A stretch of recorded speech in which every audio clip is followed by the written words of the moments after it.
জাতীয় স্বার্থের ভিত্তিতে রাশিয়া থেকে অপরিশোধিত তেল ক্রয় বন্ধ হবে না, একথা সাফ সাফ জানিয়েছে ভারত। তবে তেল আমদানি বন্ধ না হলে ভারতের উপর শুল্ক হার আরও বাড়ানোর হুমকি দিয়েছেন মার্কিন প্রেসিডেন্ট ট্রাম্প। দুদেশের এমন কূটনৈতিক উত্তেজনার প্রভাব পড়েছে যুক্তরাষ্ট্রে থাকা ভারতীয়দের ওপর। মার্কিন মূল্যকের অভিবাসীদের বিরুদ্ধে এবার কঠোর বার্তা দিল ভারতে অবস্থিত মার্কিন দূতাবাস।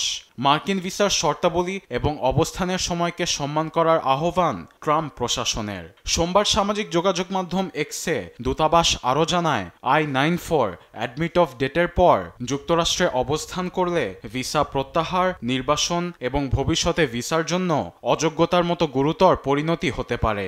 ভিসা মেয়াদোত্তীর্ণের পর অতিরিক্ত সময় যুক্তরাষ্ট্রে ভ্রমণ, পড়াশোনা বা চাকুরি করা নিয়েও ভারতকে সতর্ক করেছে যুক্তরাষ্ট্র।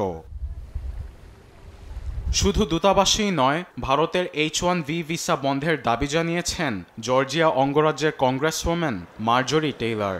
সামাজিক মাধ্যমে পোস্টে ভারতীয় অভিবাসীরা মার্কিন চাকরির বাজারকে ঝুঁকিতে ফেলছে দাবি করে ক্ষোভ ঝাড়েন তিনি।